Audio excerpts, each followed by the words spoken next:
That's real good, Chris. Good job, Chris. Here we go. It's morning. Yes, and what a lovely morning. Good morning. Good morning.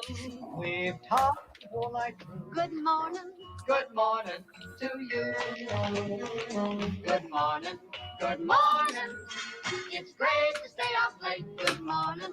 Good morning to you. Oh my! See what happens when I try to, start this thing on time and make everybody happy. I messed the whole intro up. So, welcome everybody to the morning roast. And Sim's probably snoozing, so no worries. He'll get here when he can. I can't say anything because I missed his show on Saturday because my alarm didn't wake me up twice. But of course, I am Sugar Chris, and today with me is Knuckle Supper Studios. Hello. and I like the logo, the man put up his dukes. I'm a bare knuckle brawler. I remember when I first seen you, like your logo and everything, like ages ago. I'm like, I like him already. But I'm like I said before we started stream, I am really surprised that I haven't had you on before because you're somebody I've always seen, around on like Twitter and various things, and talk about your book. Yeah, I try to post a lot. I don't go on a lot of shows. I am an introvert, and I have a little social anxiety, so I don't really like being seen and being, the front man out there. But it's all me, so. Oh yeah, I understand that. Like my friend Aaron, who's doing Murder Weapon right now, he's kind of the same way. He doesn't really advertise his book a lot, and doesn't go out and on these streams and stuff most of the time. He comes on here, and that's about it. He's got to feel kind of comfortable. But let me check here. Our third host, our chat host, the sheriff, Mr. Soul Ion, says, welcome to the morning roast where piss off, I'm a bit cranky today. And also not your daddy. Maybe our guest can help you figure that one out. Okay. Good morning, Chris, Jason, and Chad. Good morning. All righty. And then we have Mr. Pale Rider. Hello, sir. Oh my! So you are trying to promote Tales from Nero'sville. Yeah, we've got our second campaign is live now. It's been live for almost 30 days. We just cleared $1,000 and unlocked our first stretch goal. It's the second wave of books. So the first campaign that we did had the first 3 issues of Tales from Nero'sville. And the second campaign has the next 2 issues of Tales from Nero'sville, and it's got issue 1 of Hero on the Lamb, which is a 3-issue Nero'sville miniseries. Okay. So, and the Hero on the Lamb, I'm doing it that way because I'm doing all the duties on it. I'm writing, penciling, inking, lettering, coloring, everything, and there's no way I can do it that fast. So I figure I'll stretch it out over the next 3 campaigns. Okay. Let me bring up the campaign here. Now, I have gotten to read a little bit of. Oh, hold on. There we go. I've gotten to read a little bit of it. What was it I was reading? I think Hero on the Lamb. The little preview thing. Okay. Yeah. And I was liking the story. That one's kind of fun. And so when I came up with the concept for Nero'sville, Happy Jack was the first character I created. So when I started fleshing his story out and working it out, I decided that it was going to be my baby since he's my baby, and I was going to do everything on it. And now I kind of regret it because I am slow as molasses when it comes to drawing. Plus, I wear too many hats. I mean, we're a very small publisher, so I end up coloring stories and lettering all the books and doing all the pre-press and doing everything on the campaigns. Plus, I letter as a side gig, so that's where I make some money to help with the books. I lettered a book called Tilt. I lettered a book called Oh, Tragedy. Tilt. Yeah, I lettered Tilt for Doc Hogg. We just lettered Tragedy for Philip Russert, and that campaign just ended. And I just lettered a book called Take the Monkey and Run for Brett Peoples, who is a DC artist. He did his first campaign. So while I'm not working on my books, I'm burning the midnight oil, lettering other guys' books. Okay. Yeah, we know Tilt here. We've had Doc on a few times. Yeah, Doc's a good guy. Also, oh yeah, that reminds me. Speaking of other people's stuff, I seen you had an ad for I think it was in the Heroes on the Lamb, The Edge. Oh yeah, Marv Wynn. Yeah, I think I've met that fella. I think I actually have his book. Marv's Marv's a cool dude. I started talking to him like 20 years ago, and oh wow. we were both like kicking around publishing comics, and I actually drew something for him years ago, and it's horrendous. Like my art was just utter shit. But he completely reworked everything, redesigned everything, and his book's doing well. He's got a good network of getting into local comic shops and stuff, and he's out promoting and everything. So I've known Marv for a long time, so I try and.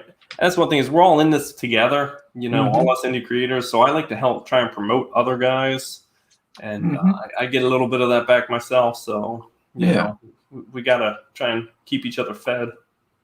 Yeah, I was down at Steel City Con. I think it might have been my first time there. So it was technically my first con, and I was down there, and I think he was set up right beside the Heroinberg people. Oh, probably, yeah. Yeah, he's from Pittsburgh. Yeah, and I got his book and everything. Yeah, I was like, oh, hey, I know that fella. Let's see what they're saying in the chat here real quick.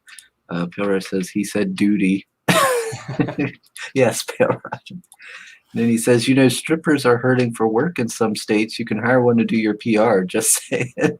This is true, but with my budget, it's not going to be a top tier. There's going to be bruises and stretch marks. Well, Pale Rider, he knows all about the strippers, so he might be able to help you get a good deal, I guess. DM me.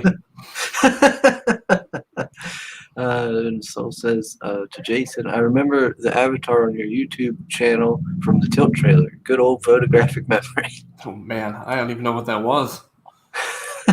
He remembers it better than you. Yeah. Oh my. I suffered a wicked concussion about 2 years ago, so not all the synapses are firing anymore. Oh wow. Yeah. Were you engaged in some boxing or something? I wish. I was loading my truck and a case fell from about 6 feet up. As I was pushing it way in, and I was bent over the back of the truck, pushing the boxes as far in as I could.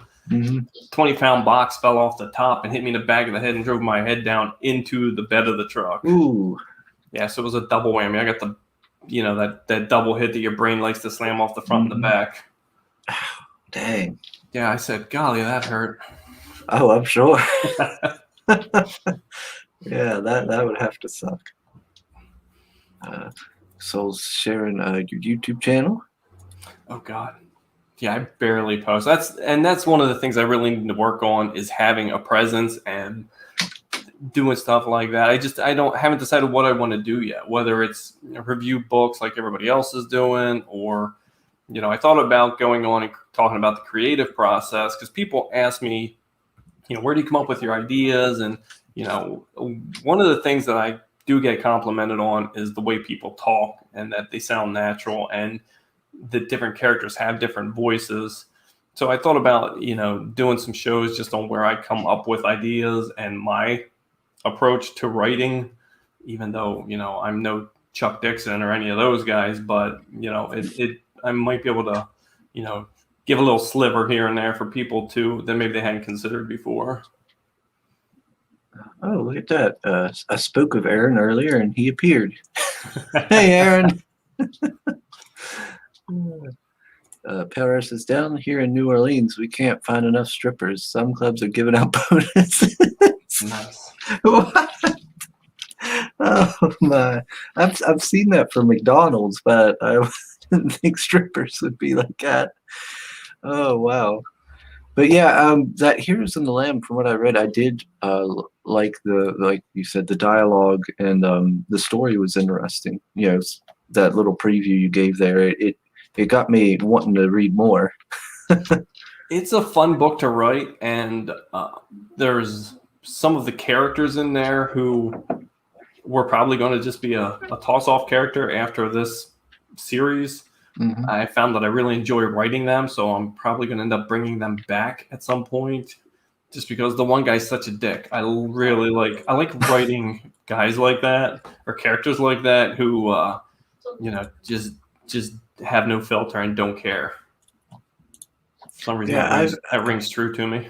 I've heard that from a lot of like writers and stuff that they like to write the bad guys. You know, Yeah. I wonder if I wonder why. I guess because they can do whatever they want, kind of thing. Maybe. Yeah.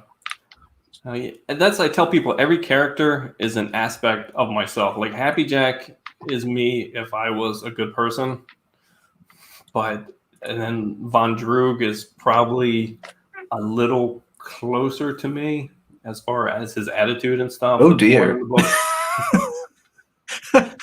I'm a little worried now. Well, you should be, but I don't know where you live. But it's like I tell people it's like look at the Jamie time. I better Madrox. wrap this up. It's like Jamie Madrox from the X Factor series from the 90s, where when he would split, every split was a certain aspect of his personality. So that's kind of how I rate the characters.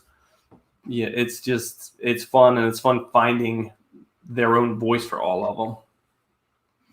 But yes, for some reason the bad guys are generally more fun.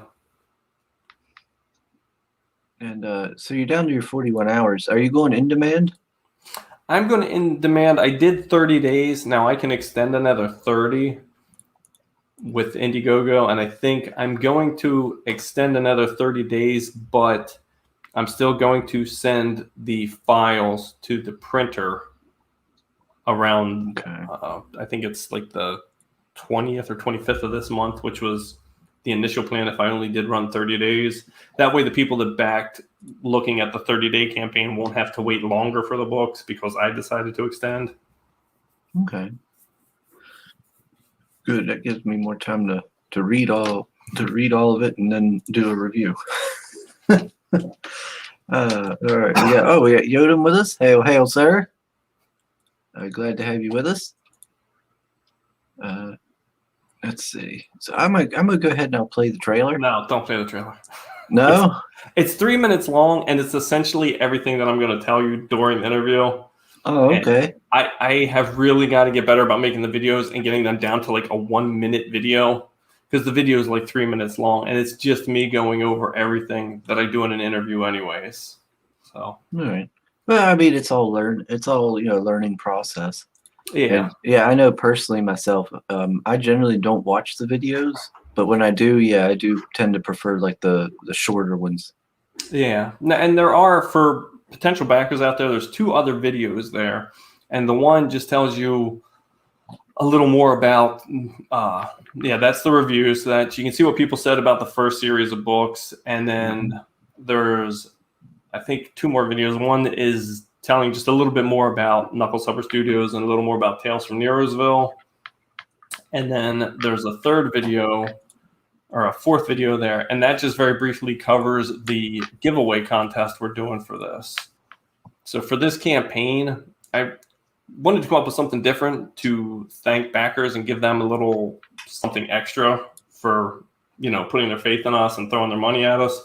So I reached out to a whole bunch of artists that I like and whose work I admire, and I commissioned sketch cards from them. So I think I got about 20 sketch cards back from all kinds of artists. And what we're doing is I've wrapped those up in envelopes, so I don't know what they are, randomly numbered them. And then every few days I'm pooling a backer number and a prize number. So neither of us know what prize you get until you get it and open it up. Oh, that's pretty awesome. Yeah, it's just kind of fun. It's just a little something extra thrown in there with your package when you get it. Do you go to the cons and stuff like the Edge fella does? I used to. I have now. The cons are done. Now my daughter and I would go to Wizard World Philly every year because that's our local con, and that was like our daddy-daughter getaway. We'd go spend the weekend in Philly and hit the con and hit the pubs or whatever. Not the pubs, but the restaurants and stuff. Yeah.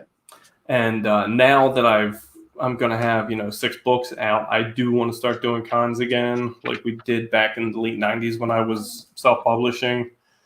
Yeah, I usually did the Pittsburgh Comic Con, Baltimore Comic Con, Philly, and then there's a bunch of small ones around here that are done in like fire halls and hotels and stuff. I like doing those. Those are always fun to do. So I think starting next year, I'm going to start getting tables and doing some cons. Awesome. Maybe I'll see you at one of them. That'd be fun. I do like doing cons. I like getting out and meeting people. Mm-hmm. Now back in the '90s when we were doing cons, and it was me and my buddies, and we were younger and in better shape. We'd go out and drink well into the night with a bunch of other creators, and then roll into the con all bleary-eyed the next day. But I don't know if I still got that in me anymore. Let's see. Yes, so in your wild oats, this thing said. Yeah. Let's see. What's Pale Rider saying here? He says, any Red Dress Chris sketch cards? No, there's no Red Dress Chris sketch cards. Pale Rider. Hush up. He doesn't know anything about that. He doesn't need to. It sounds like something I need to know. Nobody needs to know about it. There's already too many people to do. Oh, is that a 6 a.m.? That's a 6 a.m. Yeah. Yeah, so that was those collecting. that was my my opening day prize. The first 5 backers of any physical perk got a 6 a.m. Happy Jack keychain. Oh no, we missed out. Yeah, they went pretty quick. Oh, that sucks. That would have been cool.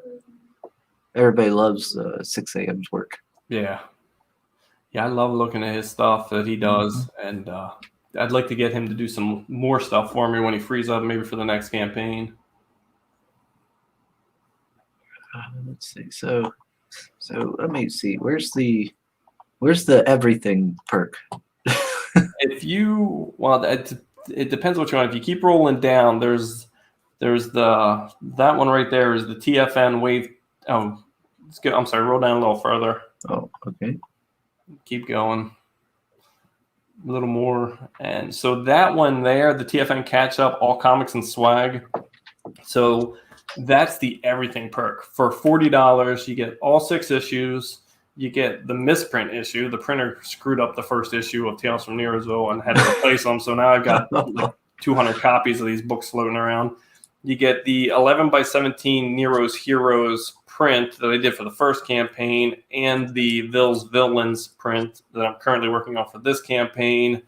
You get sketch cards, stickers, magnets, pins, all kind, and what do you call it? Like a little blockhead. There's little paper guys that you fold up and put together. So yeah, for $40, you get a ton of stuff, and you're in the drawing for the prizes. So. Oh, okay, yeah. So there's quite a bit here then. Yeah, 1 through 5 plus the here. Yeah, so I mean that's a lot of pages. I think the first campaign was around. I think both campaigns books have around 86 pages between the 3 issues.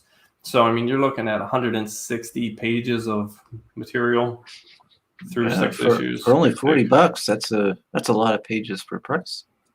Yeah, and that's so. Tales from Nearosville is an anthology superhero book, and when I decided I wanted to do a comic book, I love superheroes and I love 80s indie comics. Like those are the ones that made me fall in love with comics and want to make my own. Mm-hmm. So books like Cat and Mouse, Roach Mill, Boris the Bear, just all those books. So I wanted to do a comic, but I have kind of a short attention span, and I don't want to write the same character every issue, and not every story that I come up with suits that character. Like you couldn't do Kraven's Last Hunt if the superhero was, Man-Thing. Like it just doesn't work. So I was trying to figure out how to do this, and I started reading Astro City. So where, there's different arcs with different characters, but it's all in the same setting with the same continuity.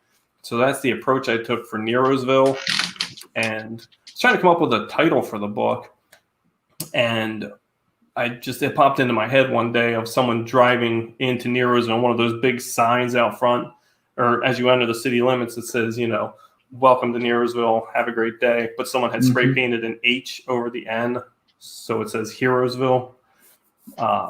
So that's the approach I take. And the nice thing is, if I decide a story is going to be, 70 pages, I can do a 70-page story.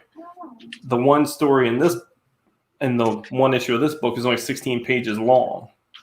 So because I didn't feel I needed to jam filler in there to get it up to 20 or 24 pages. Plus, I put backup stories in all my books. I've got a ton of little short stories that introduce characters to set up for something later.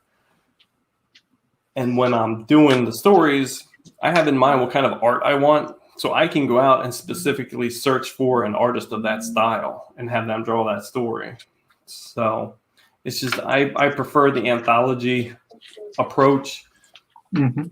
And for me, if a character catches on, if I hear back from people that they really like a character, then I know that's a character I should focus on more, maybe have in another arc, or even have them in their own miniseries. So it's, this is a nice approach for me, and it gives readers more of a voice than they would have in, say a Marvel or DC or Image book. Yeah, I have a bunch of issues of that Astro City book because I like the cover, like Alex Ross and stuff worked there that looks like it's there. And I like the designs of the costumes. They look like old superhero costumes, old style. But I've never read any of the issues. Astro City was a book I really enjoyed. Love the Alex Ross covers, love the writing. I was never a huge fan of the interior artist, whose name I can't remember. Oh no, they don't look the same on the inside. Oh no, Dang. no, not even close. And it's not bad art. It's just not a style I prefer. Okay. Yeah.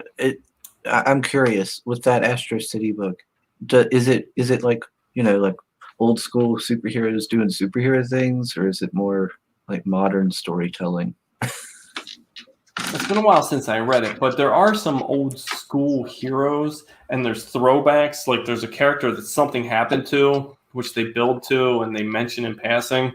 But there are some newer writing aspects. There are some kind of like grim and gritty, but I don't want to make it sound like a 90s comic. But there are some stories like that.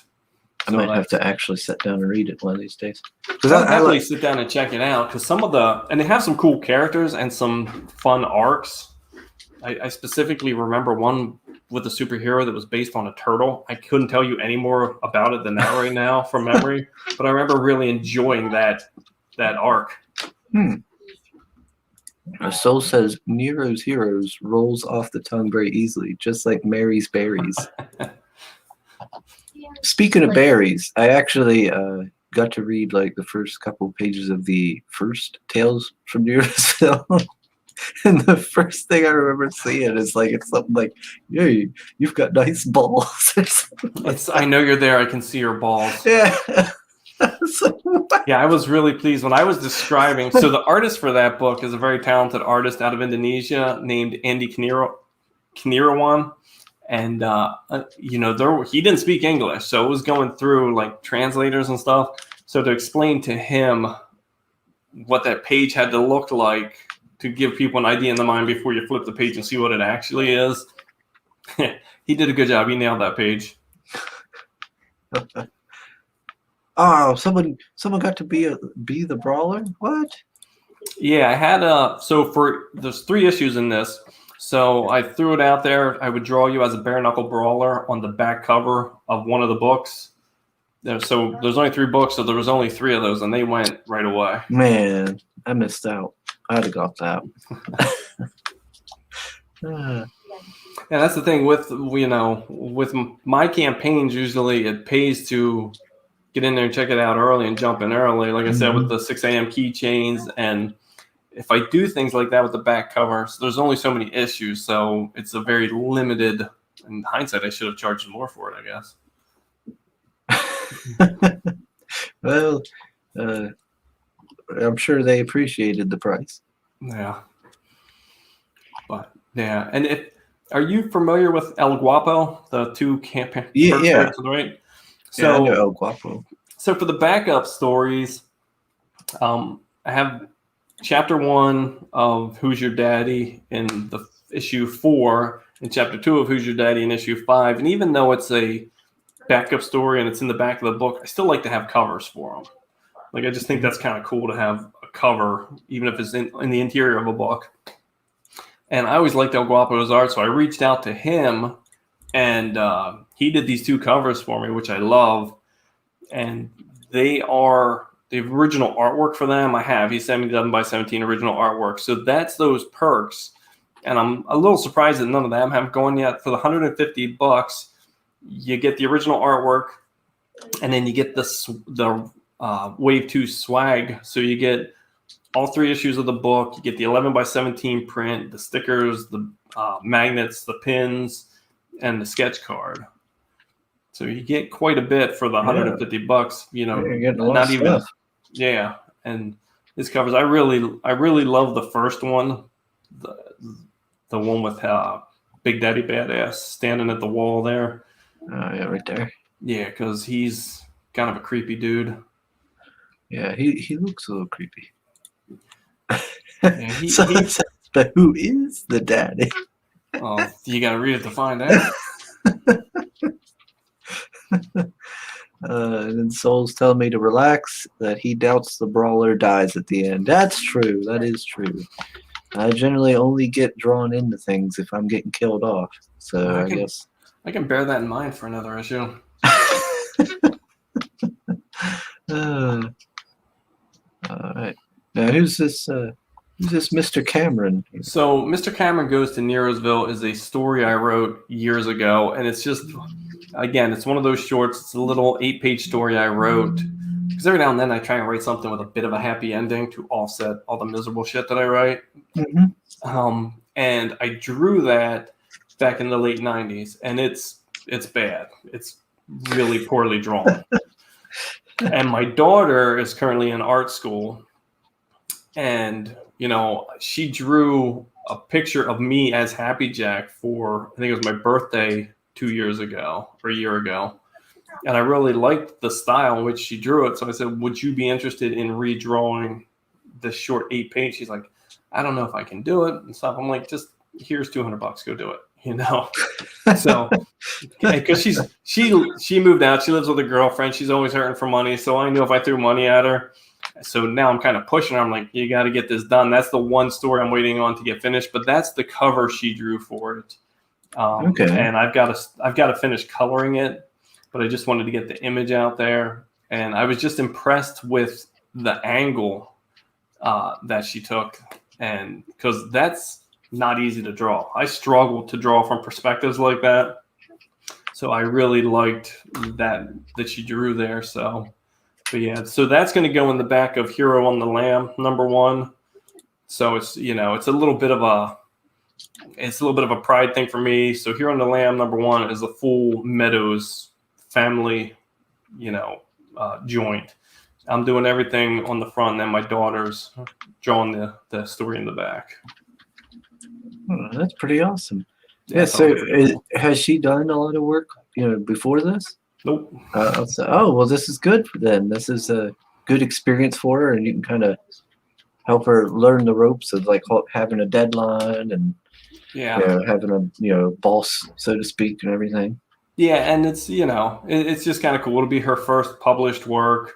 I'm not sure what direction she's going to take, because she's more interested in like character design and game, for gaming and stuff, and I don't know, maps and all that kind of stuff.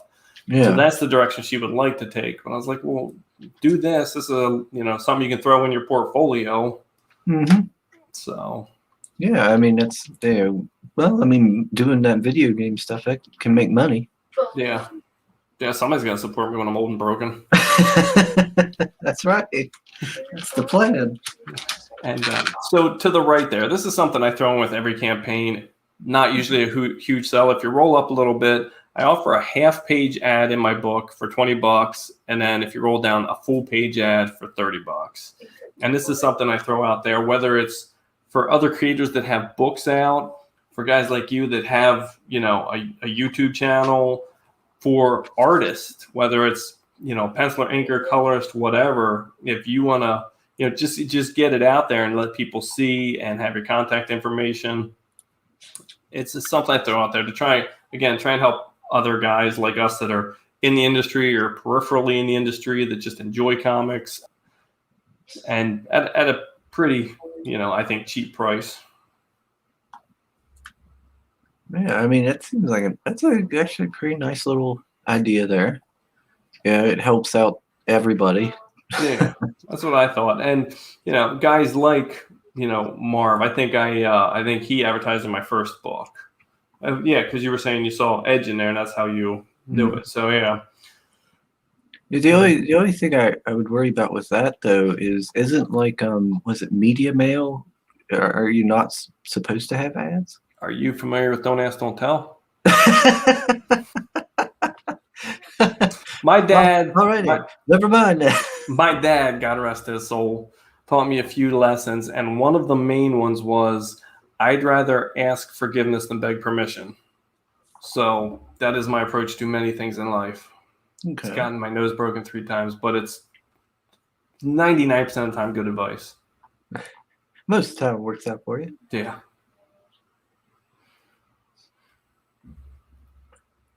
But yes, technically for Media Mail. Well, technically for Media Mail, you're not allowed to ship comic books, period. They are exempt from Media Mail.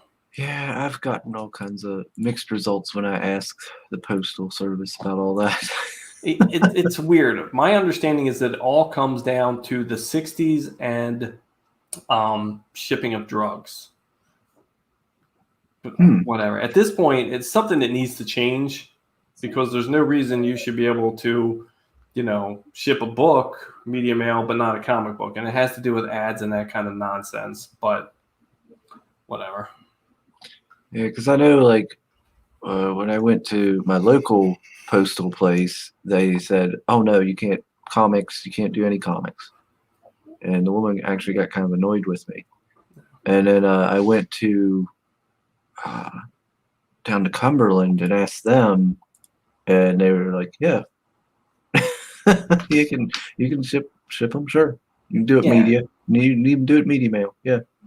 Some people that just don't care. It's not a big deal. After my first campaign, so I ran my first campaign, and then I did because I was getting pushed back with work for getting the second campaign out, I did a second chance campaign with the first books. I think through all of the books, the couple hundred books that I shipped out, there was one that the postmaster opened and inspected, saw it was comic books, and refused to deliver it. So I had to repackage it and ship it first class or whatever it was. But for the most part, none of them care. They don't even ask. Yeah, that's how that guy was. He didn't seem to really give a crap, and he was just like, "Yeah, sure." Yeah. The girl at my local post office, I would come in with a handful of packages, and she's like, "More comic books?" I'm like, "Yeah." And she's like, "Okay, just ship them all out." Wish my local was like that. Let's see. Soul's telling me that Dunkle Ziffer just here for a beer. Hey, Dunkle Ziffer! Hopefully they're doing well. What kind of beer is he drinking, Soul? Let's see. Oh, we got Lola. Hey, Lola. With her booty picture. Everybody go check out Lola's YouTube channel as well. She's trying to get to 1,000 subs like me. Nice. So who's this emo side? He seems very lively for an emo character. All right. So emo side, he goes by the name Raven Despair. Oh gosh, he is very emo. Yeah, of course. He's a typical emo teen, and he's decided that life just isn't worth living anymore, and suicide is his best option. So at the beginning of the book, you meet Raven, and he attempts to kill himself, and it doesn't work. So he keeps trying different methods of this, and none of them work, and he comes to realize that he can't die. When he sees, so he goes in, he's eating like some Cheetos and watching TV, and the news comes across that the supervillain Pufferstein is tearing up downtown Nero'sville. So that's it, death by supervillain. So he heads in to take care of business that way. He's like, end me. Yeah. So, and it goes to shit for everybody from there. The villain's like, what kind of hero are you? Yeah. He's like, I'm just trying to rob a bank. I don't want no blood on my hands. Yeah, and I don't know where it came from, but the idea of a giant puffin Frankenstein mix just, tickled me. I couldn't stop thinking about this guy, so I had to throw him in a book. So this seemed like a good fit for him. Yeah. I remember, I think my niece was in the Puffins. Yeah, they're such cute little characters. Hey, we got Johnny Cage. He says the Edgelord. Yeah, I guess you had to get that out of your system. Let's see. Lola says no, she's not. Oh, yes, you are, Lola. You're trying to reach that 1,000 subs. Come on now. Well, I know you're trying to hit that furry stretch goal there for your channel. See, look at that. Soul's trying to help out. Shared your link. Oh, good job, Soul. Oh my. So yeah, you've definitely got a lot of variety. I try. I didn't want to have too many perks out there where you kind of can't see the forest for the trees then. But I did want to offer some stuff to incentivize people. You need some of because I print my books.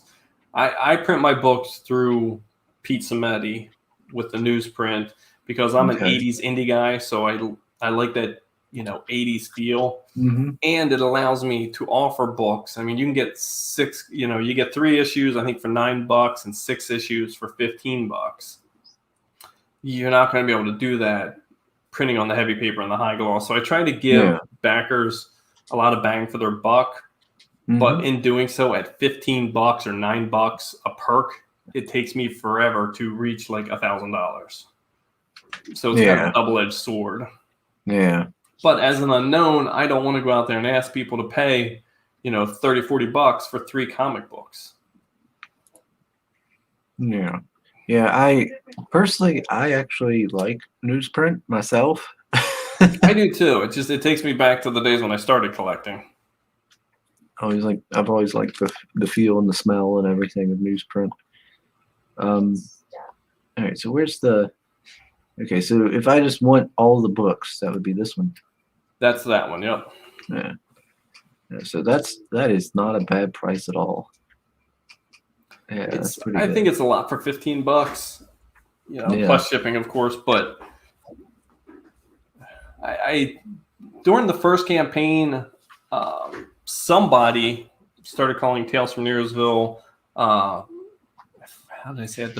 The best new comics deal on Indiegogo, and it did get picked up by a few news cycles, and some websites were running that, and I did get interviewed for a few, so that was kind of cool. Yeah, that's nice. Yeah. Yeah, I like the value that's being offered here. What is Lola saying now? We got to work harder to get Chris to one. No. If I get to 1,000 subs, I have to go to New Orleans and dress up in a red dress and go run at the red dress run it's for charity, I do believe. Well, it sounds like something we need to make happen. So now they're all like, "Ooh, yeah, we need to go do that."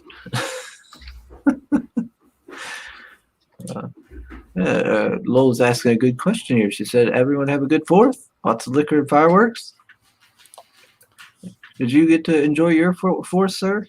Me, I sat home alone working on comic books, so I enjoyed it thoroughly. No, I'm a comic book creator. Yeah, that's as I was telling you before we went on, I am not a social person. I am not a go out and hang out in a group of people. Mm-hmm. I had a friend come over and hang out with them for a little bit, but then I had a 3-day weekend. I'm sitting home. I'm working on comic books, trying to get everything done, and I am perfectly content. I put a podcast on, have a rum and coke or a beer, and just sitting here at the Cintiq working for 10 or 12 hours. it's not a bad life if you hate people. Yeah, that's nothing wrong with that. Yeah. Yeah, they actually was putting off the fireworks like not very far here from here, and so I could go like if I had wanted to, I went upstairs and could look out the window or go set out on my upstairs balcony and watch them if I had wanted to. I was laying in bed the other night and somebody was setting off some pretty big ones. I could see them from my bed looking out the window. I could see them going off. I was like, I don't even have to go sit outside.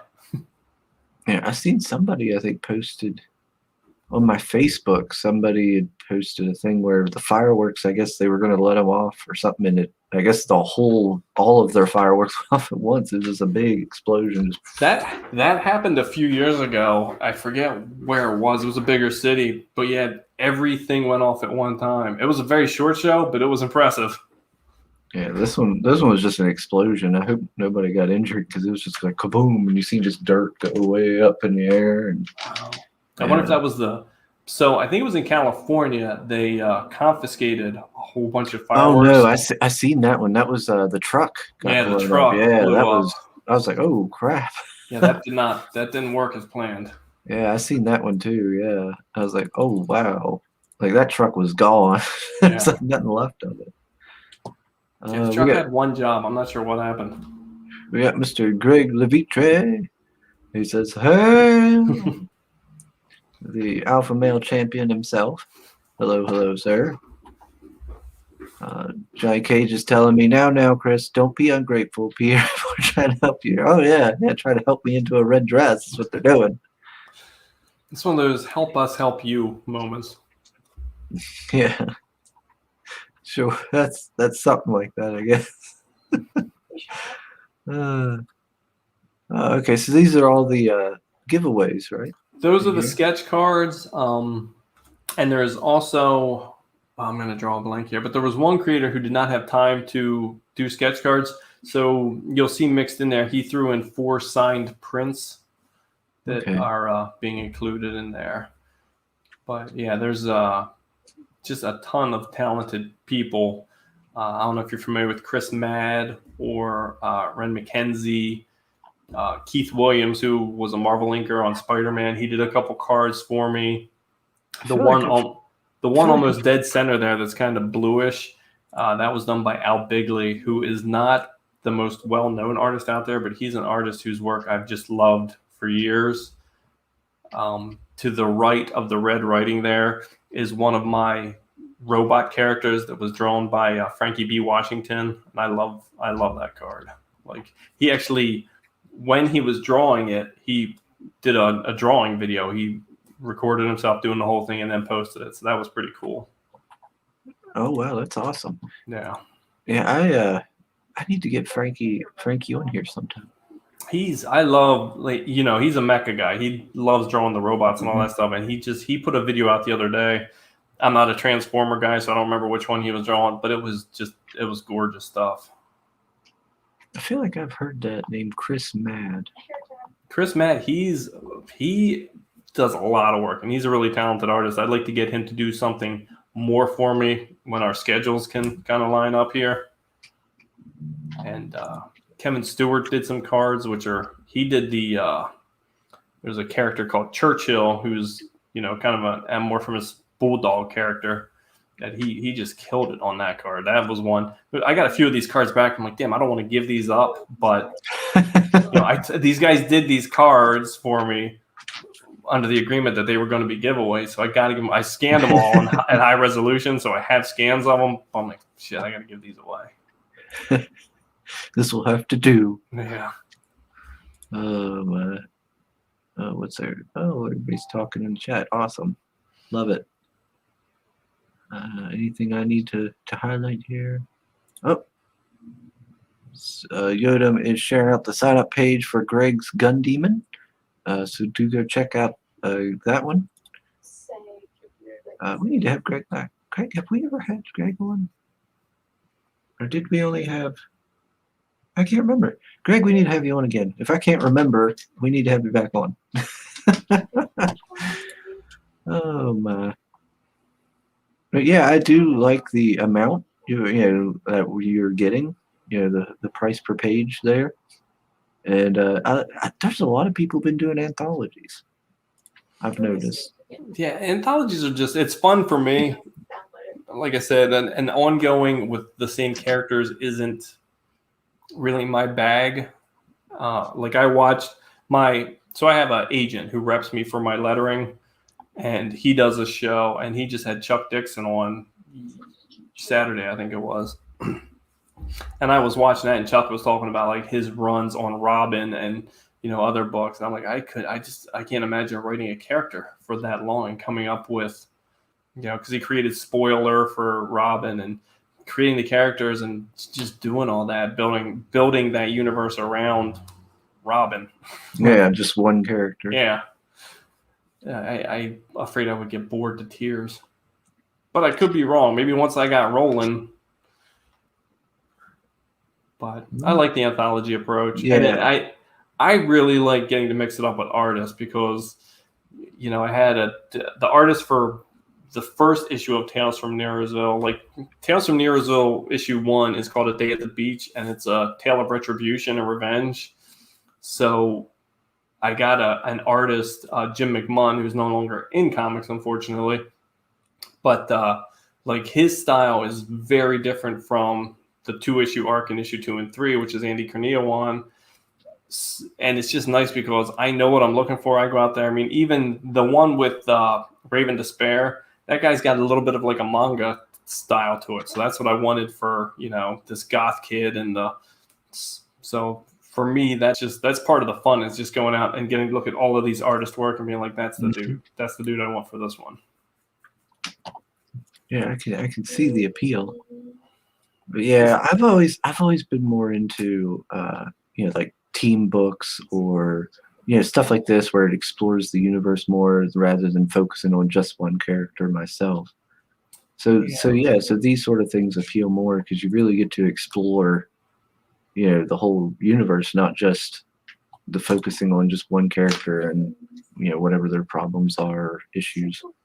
And I think that's kind of part of my problem as far as getting people to back the books is because you're not getting invested in this character for the next 8 or 10 issues. So, right. I need people to bear in mind that I'm building an entire universe in one title. It's like, not comparing myself to Stan Lee or anything like that, but if they were building the entire Marvel universe but could only afford to put out one book. Yeah. That's kind of the approach I'm taking here. So you do get to see it so issue 4 is Raven Despair, and then issue 5 is my team book. And they're kind of a C-rate team. They're never top tier. They're never getting the big news or getting the big, solving the big crimes or anything. And most of them are fine with it. But there's one guy, Sergeant Dix, who just really wants the fame and fortune and notoriety. And he comes up with an idea to build the team's cred a little bit and, get on the news and make something happen. And it goes horribly wrong. So, and I always tell people, so like issue 1 is my Gotham Knights story. Issues 2 and 3, that's Blue Beetle and Booster Gold from the 80s Justice League series. Issue 4 is almost like a Tales from the Crypt kind of book. And then issue 5 would be like your Great Lakes Avengers. And that's kind of how I look at it. I'm like, this is because one of the issues I'm writing right now, which is going to be a 2-issue arc, and either the next campaign or the one after that is kind of like my Teen Titans team, and I'm really enjoying writing those characters. But, yeah, it sounds all good. Like, I understand like how people are like, I want one character to focus on, but you could say that the character in this is the city itself. Yeah, that's kind of my sales approach. Like the city itself is the backdrop for everything that happens. It all happens within the city, and there's a point in emo side where I note at the bottom the reason this is happening is because in issue 2 all the heroes were here, so it is all interconnected, and you will see crossovers. Like Happy Jack was in issues 2 and 3 in a small role, and then he comes back in Hero and the Lamb to take the spotlight. Okay. What is Lola saying now? She says, we need more incentive than just the red dress and pale. We should. What? Wait a minute. Pool of spaghetti and twerking. When did this come in? I thought that was like, didn't that used to be someone else's thing? Not. Don't add that to me. Well, I Sim, think it's understood that with a red dress, there's fishnet stockings, right? Like, Okay. Good morning. What's going on? Why is Chris so in distress? Sim, Sim woke up. Yeah, sorry, I just woke up. The phone didn't ring. I'm sorry. You see what happens when you're not here, Sim? They start adding on things. Lola's here talking about me in a pool of spaghetti twerking. Oh boy. Yeah, Okay, so they were on another stream and they got you involved in some stuff again without you knowing. apparently. So good morning, Knuckle Supper. What's your Knuckle Supper Studios. My name's Jason. good morning, Jason? Morning, Sim. Hopefully everything was going good. No, we've been fighting. We've been fighting this whole time, yelling at each other. Very bad. Chris said horrible a lot things of about my drama. mother.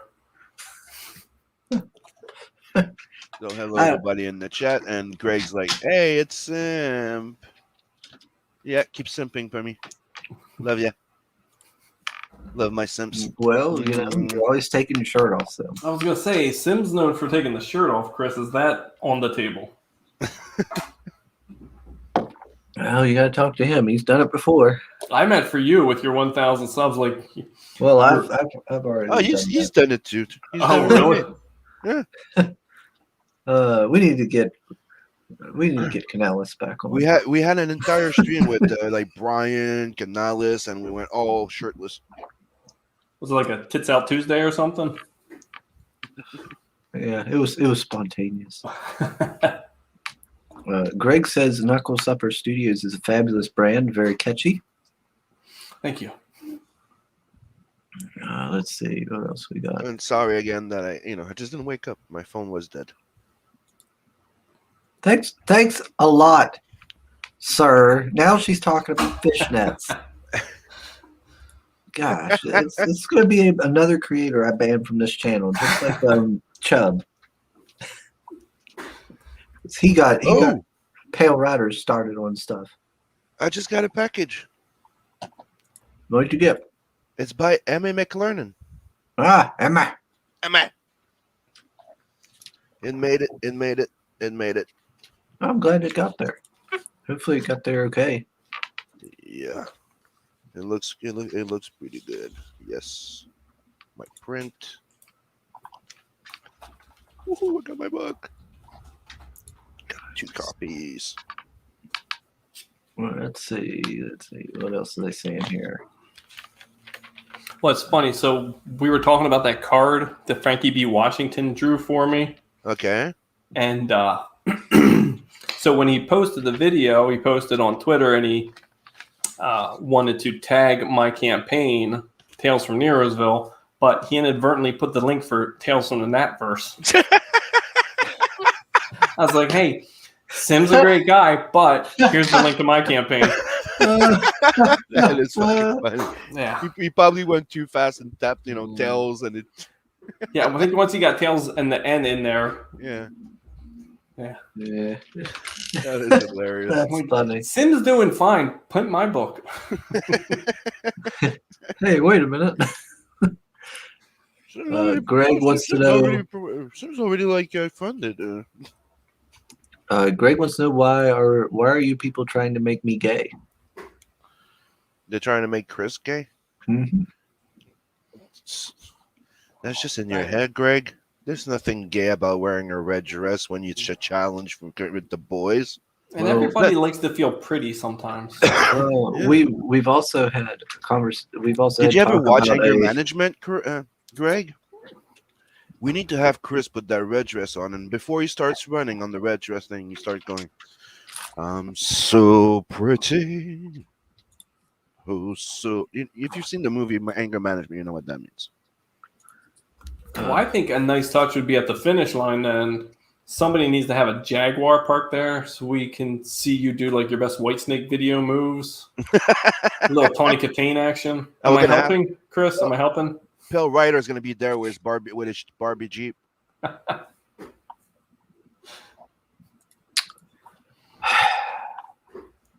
Let's see. This is why I question why I do this. Okay, nice enough to have me on. This is what I do.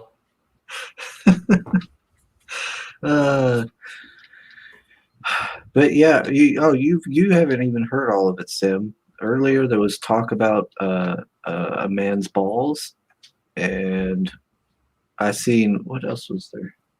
There was all kinds of questionable talk. Fail Rider says, I think he should wear one of those water-filled bras so his dress fits better. Oh boy. I'm not fulfilling fantasies here, Pale Rider. Okay, so we're here talking about books, and they're in the chat talking about lingerie. Got it. And trying to subvert you into being okay. Here's one for you, Sim. He said, Soul says, Dunkel Ziffer, only Blood Hunt fan in Germany, says hello to you too. He came over to watch you guys on stream. Good morning, Knuckle Ziffer. Good morning. Okay, Well, so hey. let's try and get this back on track for a second. Tell us from Narrowsville's second wave of books. So where were you at now? Where did you go over the? I think we covered a lot of stuff. We went over the tiers, and I went over. It's an anthology superhero book. Went over everything. I'm just, at this point, just trying to. Our first stretch goal was $1,000. The next stretch goal is $1,250. So we're trying to get to $1,250 here right now. And that's gonna unlock something. That's gonna unlock something. I haven't decided which yet. Like for the $1,000. Every backer gets a mini print. A friend of mine who I did comics with back in the day, he's going to draw a print for me. So every physical backer will get an actual physical mini print. Every digital backer, of course, will get a digital version of it. I haven't decided what I want to do for the next one. I want to dig out. I want to dig out my old books. I did a book with a creator back in the day, and we did a number 0 issue, and it was really popular. People really enjoyed it, and then the creator quit comics. I think I still have a bunch of print copies. I've got to see how many I have. If I have enough, I would like to throw that in just so people can see this book, because I've been begging the guy to come back into comics and pick this up again. It's kind of like The Goon, if The Goon was an Irish guy, like an Irish immigrant. It was called The Mighty Sullivan. It was a really fun book. Oh, The Goon. I like The Goon. Yeah. The Goon was freaking good. So if I have enough copies, I might just throw that in. So you get a whole extra issue. You get a whole other issue of a book. Yeah, because I got a paper graphic novel of The Goon, and I was like, man, this is good stuff. Yeah, The Goon was freaking awesome by Eric Powell. Yeah. Yeah, that was really cool stuff. I want more. If you want to see something really cool, go check on YouTube and you type the Goons 3D animated. The animated one. There's two or three trailers, because the Blur Studio a while back they tried to get they got the rights, and they were trying to get financing and people to invest in their movie. Mm-hmm. Dude, look at those 2 or 3. Yeah, it looked great. It's fucking awesome. Yeah, that would have been awesome. Okay, so how many characters are you introducing in there? 1, 2, 3, 4, 5, 6, 8. Well, that's just issue number 5 there. That's what I'm saying. That's like right there on the cover. I see 8 people. So how many superhero are you introducing in there in your anthology? In issue 1, there's not really any superheroes in there, but there is a supervillain. Issue 2, there's 2 main superheroes that I introduce, and then there's probably another 10 that are peripheral to the story. Issue 4 is just the one, and he's not even truly a superhero yet. And issue 5 is the team of 8, with a villain in there as well. Yeah, I've got a file. So for the prints that I did for the first campaign, I did the Heroes or Nero's Heroes print, which has 30 heroes on it. For this one, I'm still working on the Vill's Villains print, which is going to have 30 villains on it. So I've got a ton of characters that I've fleshed out so far, and it's just a matter of being able to get their stories out, being able to do more issues, do more campaigns. And I always set my goal at 500 because that's the minimum that they offer. Because I'm going to print and ship the books no matter what. Whether I sell 3 copies or 3,000 copies, I'm shipping, I'm fulfilling. I set my own personal funds aside to print the first books for the first campaign. And then the money that came in for that one, I put towards printing the second campaign. And now the money that comes in for this, I'll put towards the next game. I'm trying to, always stay one step ahead. And normally I would have the books for the next campaign already in production, but I haven't gotten it yet. I've just been too busy with work and too busy with this campaign to, tighten up my scripts and finish them up and go out and hire some artists. But that's, that's how I like to keep rolling. Like I was saying, I like to make sure my books are almost 100% done before I even launch the campaign. That way the backers don't have to wait 6 months, a year, or whatever. My printer is currently at, I think they're currently at either 60 or 90-day turnaround. So that's what's holding me up. It's not anything that's in my control. So unfortunately, this one's going to fulfill a little later than the first one. The first one fulfilled, I think, within 60 days, the backers had books in hand.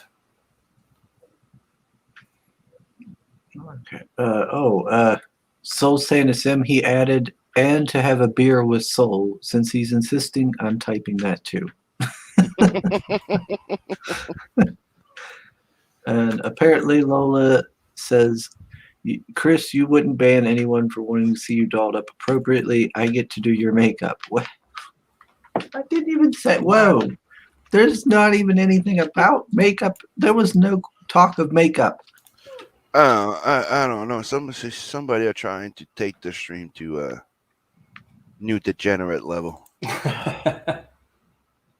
You have Greg in there having like a brain aneurysm there because you just the idea of seeing Chris in a dress is turning his gay alarm on, and I think he's wondering his own sexuality right now.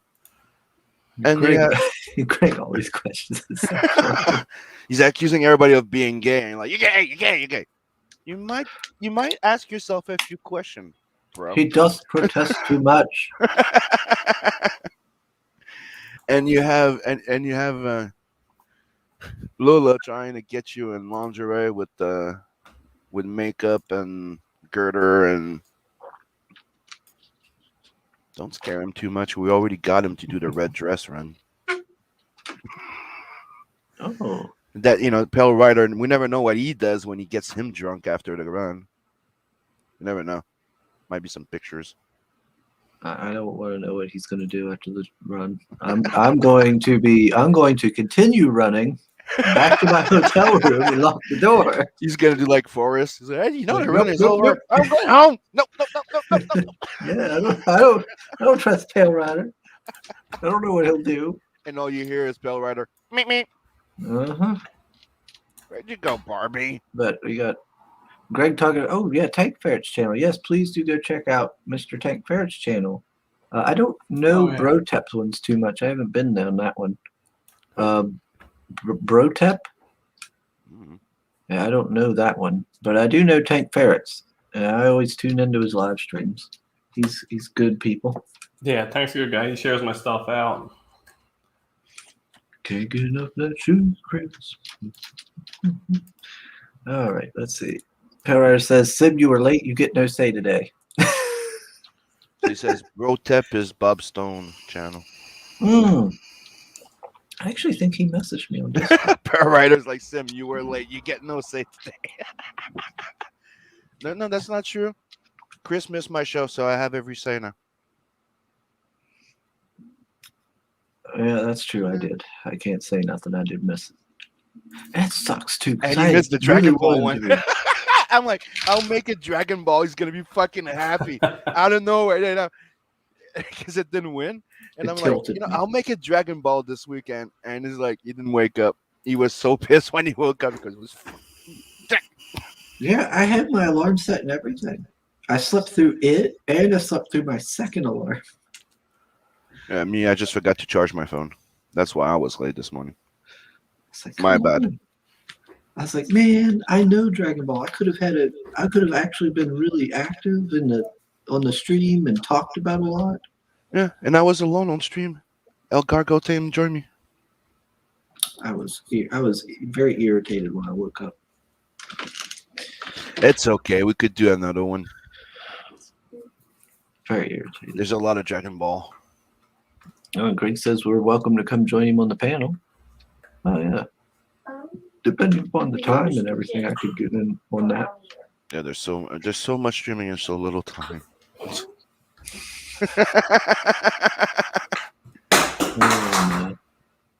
Yeah, Seb, did you see? He's got a 6 a.m. thing too. Ooh. Yeah, nice looking. Yeah, he threw my character in that giant pinup he did of all the indie characters. Yeah, Jack's in there somewhere. he's got so many now. Yeah, it's crazy. Isn't he supposed to start a second one because the other one was so huge? Oh, maybe. I don't know. It was. I think I was one of the first 12 characters or 15 characters that he drew, and then all of a sudden there's 50 or 60 characters on there. Yeah, that's wild. Yeah, I was patting myself on the back for doing 30 characters on a pinup, and then I saw that. That's just showing off. That's just over the top. Come on now. Just trying too hard. Oh. Yeah, the kids in high school, they call people like that tryhards. The Puffin villain though reminds me of something I would see out of One Punch Man or something, where they take those really weird combinations and throw them together for villains and heroes. Yeah, I've got some interesting characters. Any little random idea that pops in my head, I got a tablet. I keep them all. I've got a word sheet that's probably got 500 characters on it. Some are just names. Some are actually fleshed out. Like Happy Jack. The name Happy Jack came to me when I used to sell plumbing supplies, and I was dealing with a distributor in New York, and the guy was a complete asshole. So at the end of the conversation, I said, "Thanks a lot there, Happy Jack." And he cursed at me and slammed the phone down. But for the rest of the day, I had the name Happy Jack in my head just rattling around, and I went down to my girlfriend's house, and I just sat there that night sketching him out, drawing him out, and he was one of the first truly, fully fleshed out characters for Nerozo. Him and I don't know if you ever heard of the band Jimmy's Chicken Shack. The lead singer's name is Jimmy Ha Ha. And it always kind of made me laugh. So I came up with this character, Brew Ha Ha Ha, and he's in issues 2 and 3, and he's a little bit like the Joker in that he's nuts, but the things that he sees and hear, are they all in his mind or are they real? But he's just the only one that can channel them. So he was one of the few characters that I drew. I drew him on my desk blotter at work one day, and he's been around ever since. I wanted to do a team up with him and Happy Jack that's just completely over the top, zany. I got to ask Greg. Greg, why are you talking about Gail Simone and your love for her in my chat? Because he has a hard on for her. I just wonder Yeah, if it's the actual don't- Gail Simone or he has a hard on for Joe Ball. Which would It could- explain why could- he has that really gay Could be either trigger. one. Knowing Greg, it could be either one. Yeah, I know. And Okay, I'll be back. I'm just going to go make some coffee. Be right back. Greg says Brotep did have an open pound, but too many SJWs came in running their mouth, so it's a closed pound now. Well, that's something you gotta be careful about with open panels. Is you never know when somebody's gonna come in and cause a bunch of problems. I know Haxie did one once, and somebody came in and showed hardcore porn on and stuff, and he had to hurry up and kick him off. Yeah, I don't do any open panels here.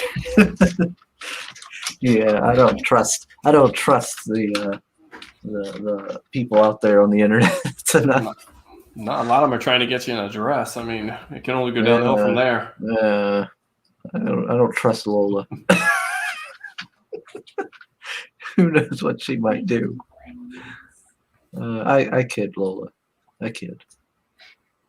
Let's see.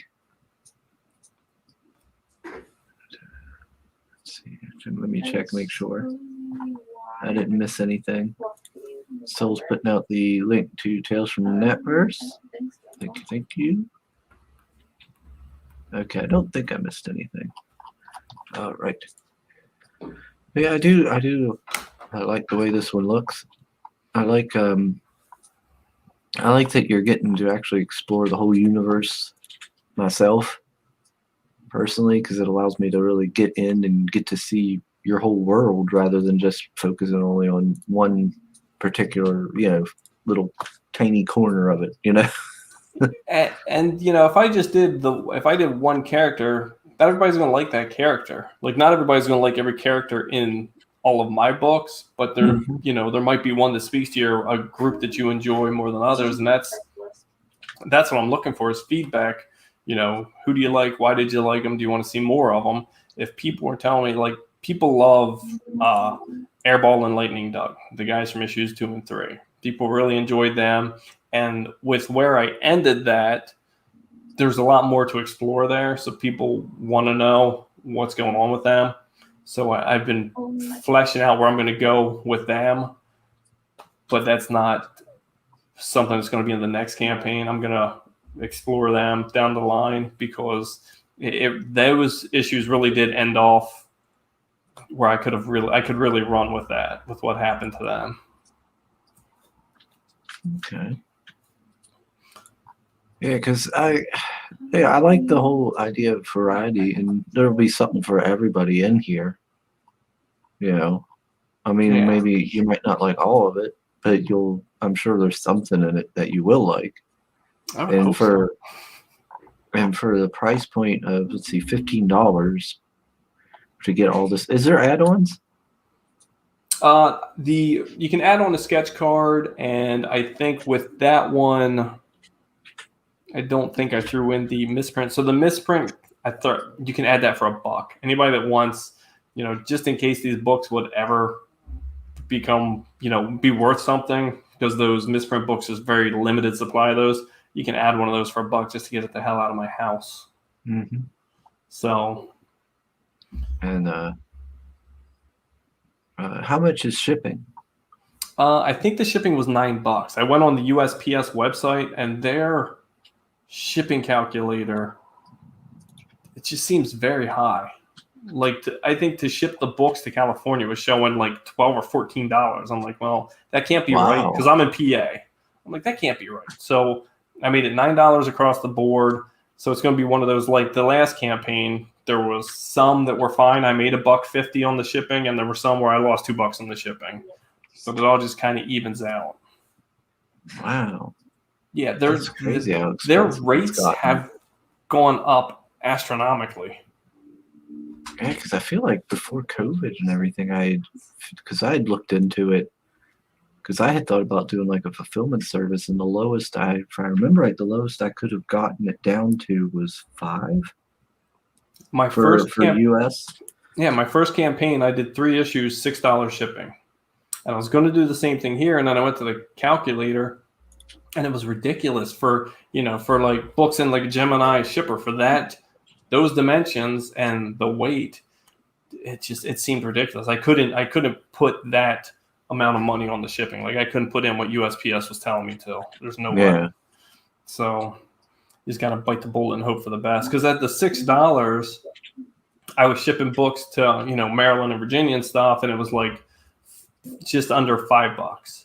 And then shipping them to California, Washington, because that's what I did. I would pick a zip code in Washington State, California, Florida, and see about what those were, and then pick some local ones and kind of average it out. And it was just nuts this time. So hopefully it's not completely overinflated. Let's see. Wait a minute now. Hold up. Pale Rider says I'm drawing someone in red, and it's not Chris. What is this, Pale Rider? What are you doing fan art of someone else for? So You, I just came back to see your jealous reaction. well, he's the one who's acted all like he's in charge of the Sugar Chris IP, but now he's drawing someone other than me. In a red dress? Yeah, in red at that. How dare he? Hmm. I'm offended. Yeah, well, you know what that gives you, right? A participation trophy. Yeah.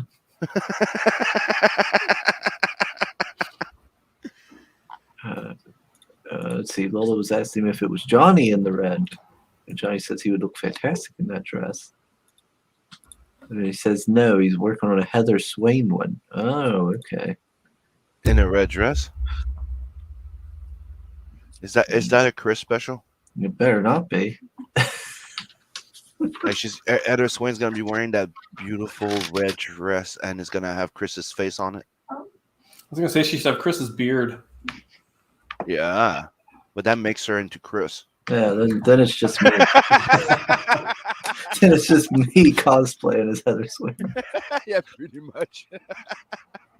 Let's see. You know, that's one of the best thing. I thought that was the funniest thing about that Tarna, the sugar Tarna thing that we did. Like, Pale Rider sent me the drawing. I painted it and I and I merged everything together. But the reaction of people going, it's fucking amazing until they notice that it has a beard. Like everybody's like, it's a fucking amazing reproduction. Wait. Why does it have a beard? Dude, it's fucking hilarious. It cracks me up every fucking time. It's amazing. It's like you turn them on and then they realize it's a bearded lady. That is some people's thing, though. Lola's Yeah. asking me have you seen they raised the tariff taxes for the EU and Greece? Jeez, who was saying about how expensive that? I just was listening to somebody talk about that. I think Yep. it might have been the CGUK fellas. Yeah, the books get away with some of those fees, but the shipping's going up. This is like a jealous ex-girlfriend. Goddamn. No, if he's gonna sit here and say he has the IP, Yeah, Chris is going like, is that I'm gonna my crack down. red dress on Heather Swain? That red dress looks too much like mine. We're gonna have problems. Pillar says no. I changed my Savage Rogue into Heather Swain. Oh, did you show us the Savage Rogue piece before you changed it? I don't No, think. remember I don't seeing think. it. I don't remember seeing it. I'd like to see that. See how it turned out. Let's see. So it says typically whenever I don't pay attention, it's all red dress talk. You gotta ration out that stuff, otherwise it gets old. Yeah. Yeah, true. Lola says, I think it went up 17% to 24%. Wow. That's crazy. Yeah.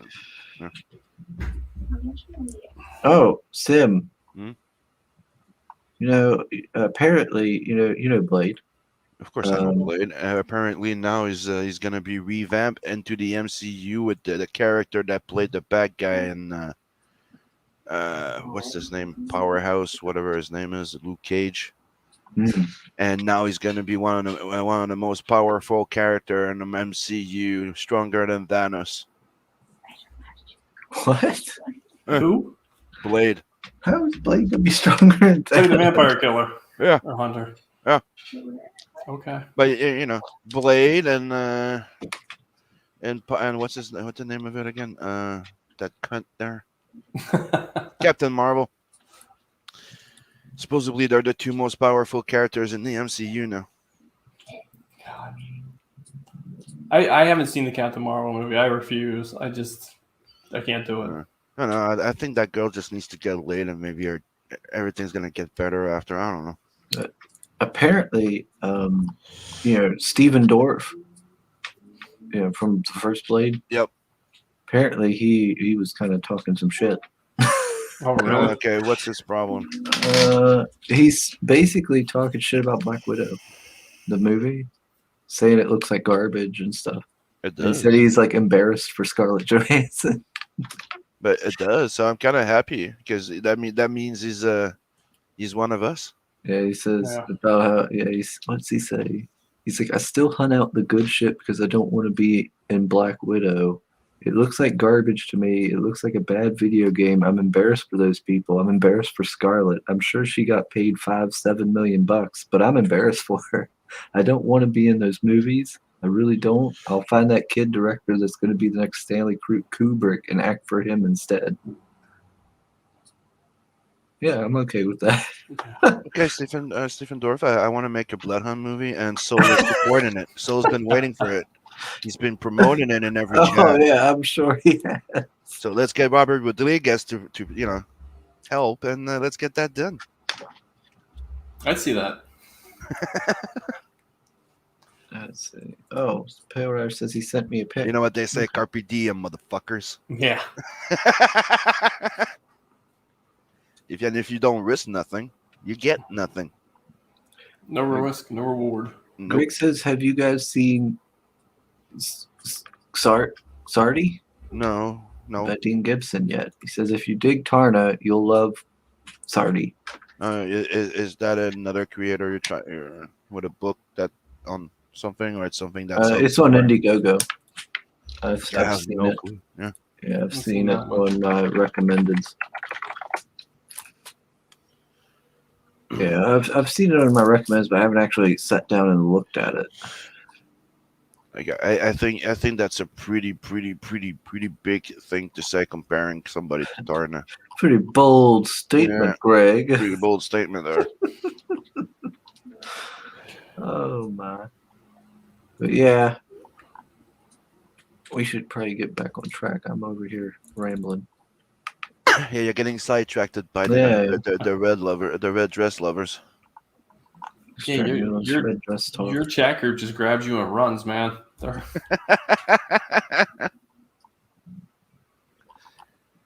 Oh, okay. Oh, okay. Here, I'm going to show this, though, real quick. This is what Pale sent me. I'll show off his piece. There. There's what he sent me. Oh, so that was the Savage Rogue that he did to Heather Swain. Yeah, that's his piece he did there. And she's going full Willis. Freedom. That's what reminds me of the Stripes. Yeah. Okay, it's pronounced Zarday. All right, thank you. Okay, Zardox. Got it. Like Charday. Shade. Yeah. All right. So yeah, I wanted to share that real quick. All right. So sorry, let's check that campaign. Yeah, I do like the campaign. I think Tales from is it Nero or Nero? Nero rhymes with hero. Nerosville, yeah. Nero, yeah. I think that looks pretty cool. I like the amount of pages per price. You know, it definitely is bringing value. And I like the ad idea too. Yeah, like I said, I think us indie guys got to stick together, got to help share stuff out and advertise each other. I try to share and laughing, but I'm sorry, I'm looking at the campaign. Sorry. I think for that price, if you can get, because like I said, I'm going to start doing shows again and stuff, and we used to do really well at shows back when we used to do them. Now we had a group of us there, and everybody talking and sharing, and so the shows used to go well for us. And my agent has his own shows up in New York, so I'm hoping to get up there and do some of those. So it's a good chance to get, like I said, the first set of books, I think I sold like 200 and some copies. So, I mean, there's 200 plus sets of eyes on whatever you're advertising for, $20, $30, whatever it is.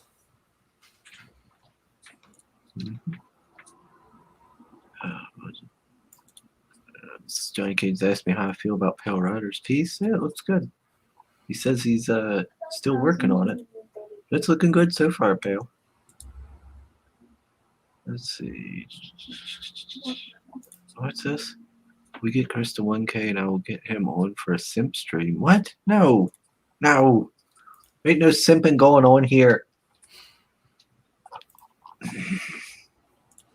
think. Yeah, I like all this. If folks out there like El Guapo, you can get some of his original art in the campaign as well. Yeah, I think for the El Guapo ones, for what you get, I think that's a hell of a bargain. And I'm kind of shocked that they haven't gone yet for all the books and the prints and the original artwork. I do have a question. The guy, the skeleton man who looks dapper, who's that? That's Spats, and he's one of those villains. I don't really know what word to use. Let's go with dandy. He's very well spoken and proper. Not going to be, a pugilist. He's not going to duke it out with the villains. So he's going to have. He reminds me a lot of like a '60s Batman live action villain, where he's going to have his henchmen with him. So yeah. What was that one villain that Batman had? Was it called like the Phantom Gentleman or Ghost Gentleman or something like that? He wore like a little dandy hat and everything. He had like a nice hat and a suit and everything. Yeah. Huh? The Grey Ghost? Yeah, maybe that. Yeah, or something like that. Yeah, he had like a nice little cane. What's this sip? Oh yeah, you found that one. Yeah, there's the one that you liked. I know you're there. I can see your balls. I actually had that one. I had a T-shirt printed up with that on for a while. It was I would wear it to the cons, and it was a good conversation piece to get people to come over or really repel them away. Yeah, I'm sure that broke some ice. Yeah. Yeah, and it gets. I like doing conventions because usually by Sunday, I start off nice and everything. Friday, I'm chatting people up, complimenting their shirt, whatever, getting them to come over and talk. Then by Sunday, I'm just like, you, get over here, come here. And just, getting people over. So I am really itching to get back to doing cons and getting the books in front of people. I don't know if that page was a good idea or a bad idea, but I ran with it.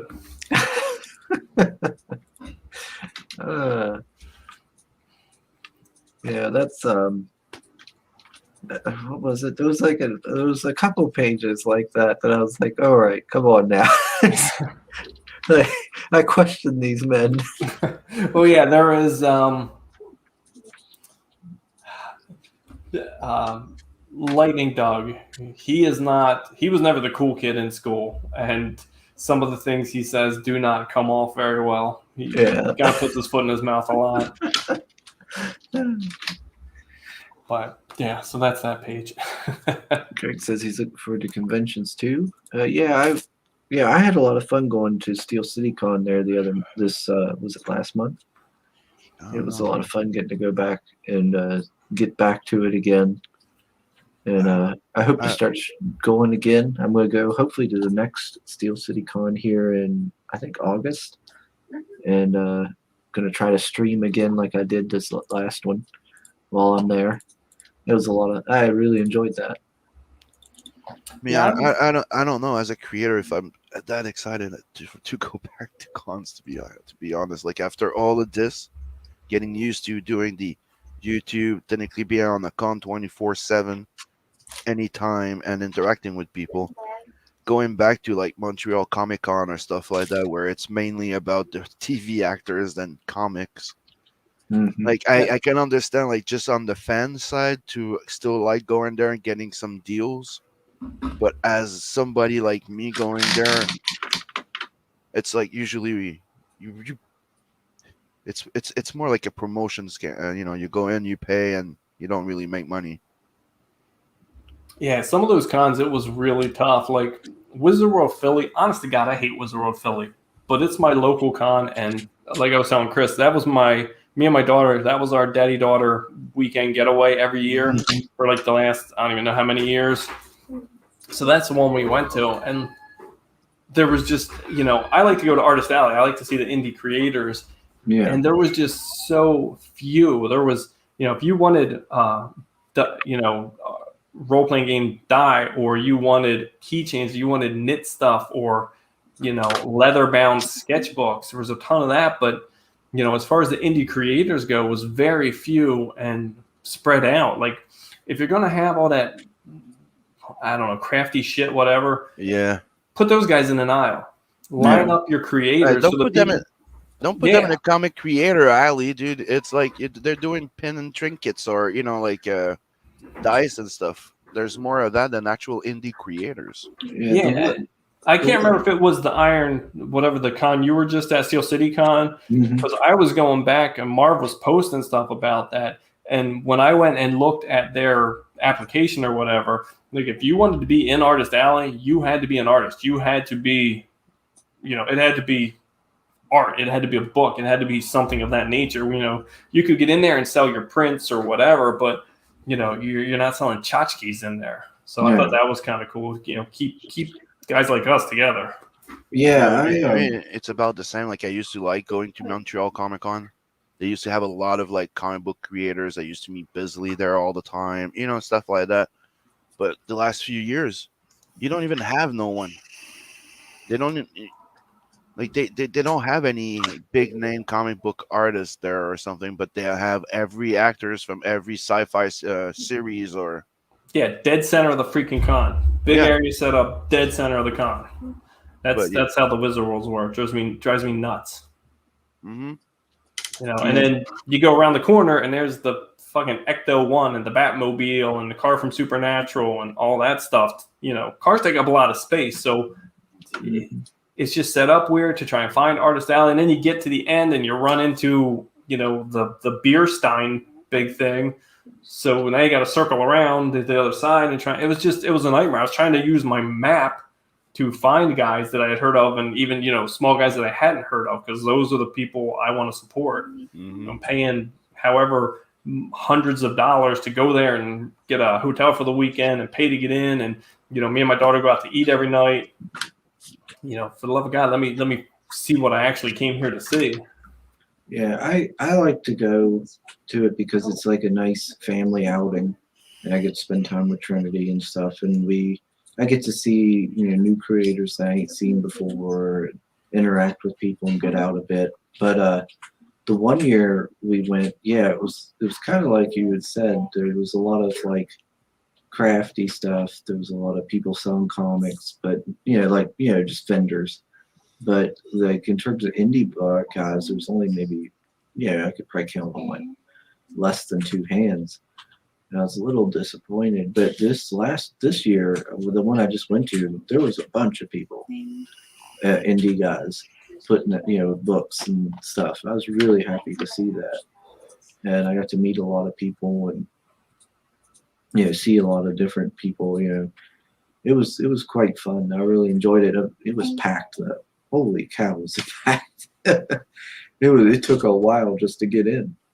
Yeah, there was back in the day when we were doing cons all the time. We went to the first New York Comic Con at the Jacob Javits Center, and they let everybody in at whatever time.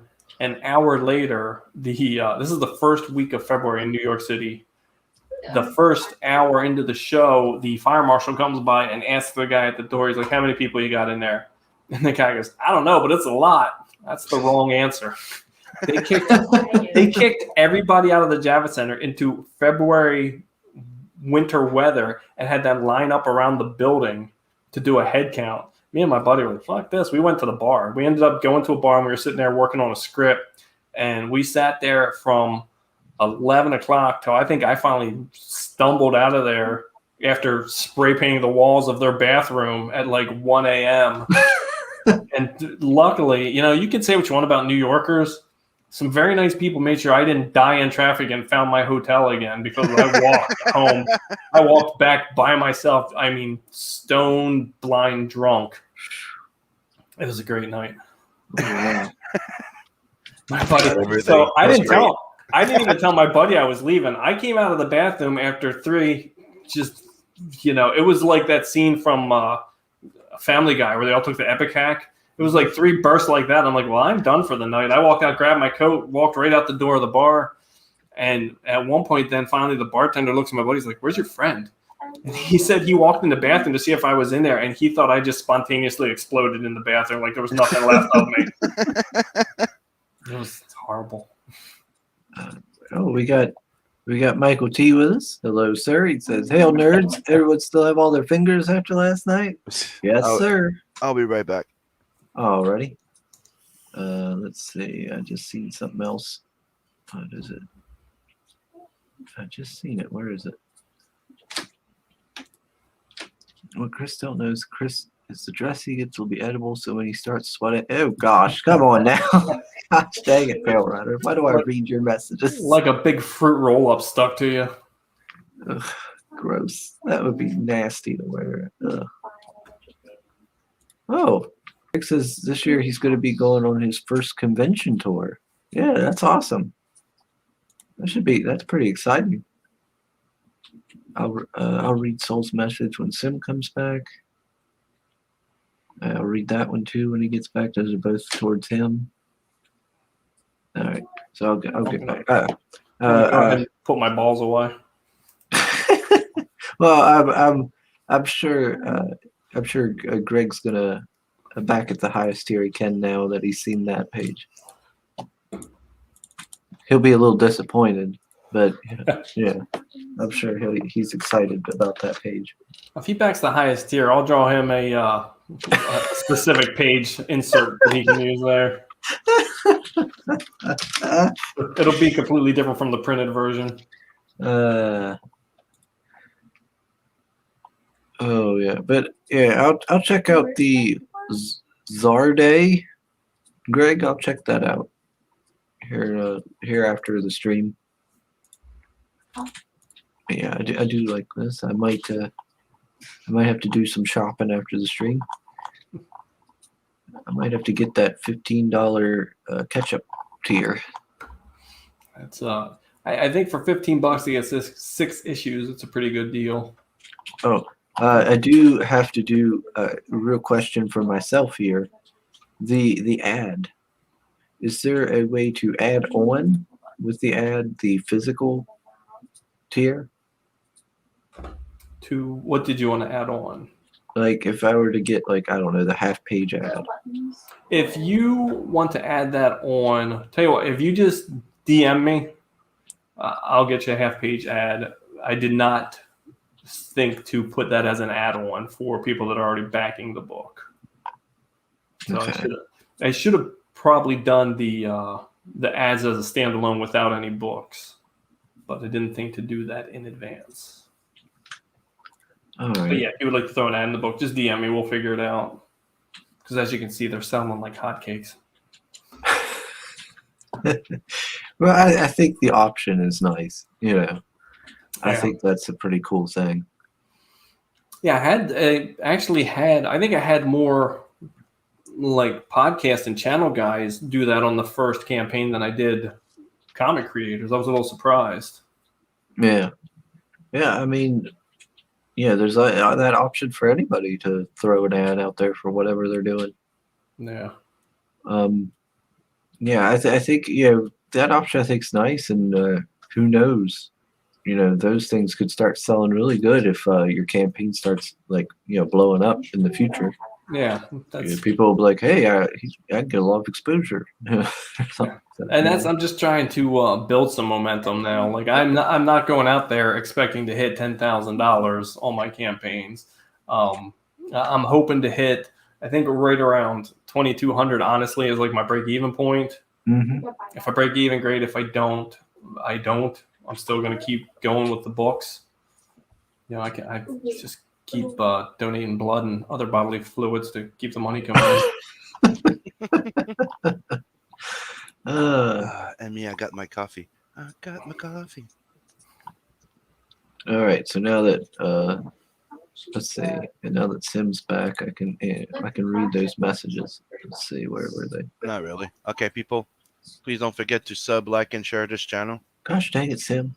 If you actually want to see Chris in a red dress and run, let's get this to over 1,000 sub. And if you just want a piece of art by me, just get it over 500. What were you Johnny, saying, Chris? Johnny Cage says it's because you would have to wear a shirt at the con, isn't it, Sim? One, I don't have to, but I still do. Like, I'm not a savage. I wear a shirt when I leave my house. I just, what's the point of putting a shirt when I get up and sit on my chair? See, I'm the same way, but with pants. See, I follow the Jack Kirby way. If you know. I love that picture of him sitting there drawing with no shirt on. There you go. Uh-huh. But for some reason, that picture makes me sweat. Like, I imagine it's hot in his New York. Yeah, it was hot. That's what I said. It's like, it's like people think because I'm in Canada, it never gets fucking hot. And hot is always, based on where you live, what you're used to. Mm-hmm. Yeah, but dude, we do get like 30 to 40, 35 to 40 something degrees Celsius, and that's what, like 80 Fahrenheit. So Yeah. it gets really hot. Like, I'm in Montreal. It gets really fucking hot. Wow, he's in Montreal inside a trash can, I think. No trash can. Oh, there you go. Yeah, you were roboting for a second. Yeah, Was I? Yeah, he totally went robot there for a minute. But we used to vacation in Canada every year. I have no idea where the hell we were. It's called Gananoque. But it was known for the Thousand Islands, and yeah, it was warm enough. We would be swimming up there in the lakes and everything. It was gorgeous up there. And and it's a thick, heavy heat usually. Yeah. Very So- humid. So saying that Dunko Ziffer is unpacking reality hackers, and he said he's happy to be in the same picture with us. Oh, they got it too. I got mine today too, guys. Pretty awesome. Nice. So Lion is also calling me the Sim, the Canadian tin robot. No, we call him Tin Man. Greg says he couldn't back a Tootsie Roll right now if he wanted to. Yep, yeah, exactly, Pale Rider. He's late and leaves multiple times. Tisk tisk. I just left twice. I went to get my coffee at least. Come on. Damn. I'm this mess here is my temporary studio. I'm redoing my studio. I just bought a new lift desk so I can stand and draw and stuff. And I've decided when I set that up, I'm getting one of those mini fridges over there so I can have beer and Red Bull and stuff in there. And I'm going to put a separate coffee pot and everything in there so that I can, when I roll in here some mornings, I can just go ahead and make my coffee and not have to leave. Just need a drywall bucket for a toilet and I'm good to go. Oh yeah. Look at my professional setup here. Look at this. Look, she's got daggone stuffies all on the top of my love seat now. I told her they're gonna give me hell about it. And then of course you got my guns in the background and all these books I still haven't put in boxes. Or read. Hush up. Nobody asked you. See, I bought this house a few years ago. It's a 115-year-old house. And my comic book collection, I think, is about, at this point, I got to be close to 200 short boxes. And the only place I could put that would be on the third floor. I'm like, I'm not carrying 200 boxes up to the third floor. I just went and rented a climate control storage unit. And I have that thing. I have a 15 by 15 full of comics and collectibles and statues and everything over there. So, and not one box. Actually, there's two boxes that are organized, and those are my old Amazing Spider-Mans. Everything else is whatever came into the comic store that week. They were bagged and boarded and thrown in a box after I read them. So there's no rhyme or reason. I feel sorry for whoever is in charge of that when I die, and they have to go through them and inventory them to sell them. Of course, my luck, nobody will pay my storage unit, so I'm going to get all that shit for like $12. Let's see. Rider says you don't have to sell body fluids. Like I said, they're giving strippers bonuses. Just get over your shyness. There you go. He's full of good ideas. I'll give him that. Greg says Knuckle Supper is so catchy that it should be the title of your book.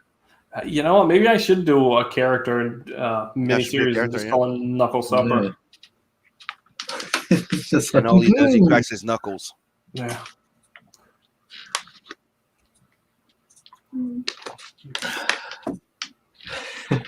Prepare for some pugilism. Put 'em up. Yeah, I'll have it here.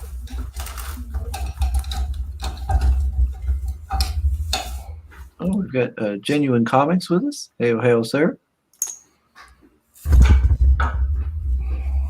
Let's see. But yeah, I got. Oh, did I tell you? Did I tell you, Sim, and everybody there in the chat that Michael Kreitzer's book showed up? Michael, I think that's Professor Geek. Did that anthology from good while back, as well as Miss McLernan. So I got those to open up. Yeah, I wasn't expecting Mr. Kreitzer, his book. So I'll have to do that on another stream. Let's see. Oh, I was like, so where is that storage unit? Not asking for any particular reason. Yeah, anybody breaks in there, they're gonna walk away with. At one point, probably 20 years ago or so, I had a guy out to my old house to do the homeowners insurance on it, and I said, "Well, can I put my collection, my comic book collection, and all that stuff in here?" And he said, well, "What's it's worth?" I said, "The current value is a little over $200,000. That's when books were actually worth something in the 90s." He's like, "We can't put something that's worth more than your house on your homeowner's insurance." So, yeah. Wow. I don't know. I have no idea what it would be worth these days because the values drop. But I do have almost a complete run of Amazing Spider-Man. You know, I'm missing, I think, 25 lower issues. So that's my baby. Even if everything goes to hell and I have to sell my collection, those are probably the only ones I would keep. Yeah. All right, let me make sure I ain't missed nothing on the chat. I don't think so. It's been about an hour. What was it? Hour and 45? Yeah. Almost 2 hours, yeah. Yeah. So I think But it's time to an start hour for wrapping up. me. Yeah. We're not counting you since you were late. That's what I'm saying. But yeah, it's been a while now, and I think we should wrap it up so we can let our fine guest get back to what he was doing. Don't forget to sub, like, and share this channel. That's Yeah, right. I'll share it out. I'll try and get you more subs while I'm out there. Oh, always appreciate it. Always appreciate it. And go check out Tales from Neroville. Yeah, it looks pretty solid. I'm gonna probably back it the physical catch-up tier so I can do me some reading. And me, I'll say, don't forget, go grab your Tales from the Nevers before I close the campaign. It's going to be closing within the next 2 to 3 weeks. Yeah, double Get your yours. tails, double your tails, double your fun. Get both. And as for myself, I'd like to thank everybody for joining us in the chat, and thanks, of course, to our guest. Thank you for having me. And I don't know. I don't have anybody planned for Friday. I need to reach out. Maybe I'll reach out to Greg. I also need to get that Fizz Chozo fella on sometime because he was wanting to come on. But yeah, I don't know when I'm going to be doing the evening roast again because I don't even know when my schedule for work is going to be. It's But probably yeah, going to be around a Saturday somewhere. probably. Yeah, it's probably going to be around Saturday.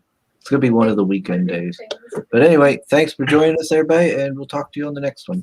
Later. Laters.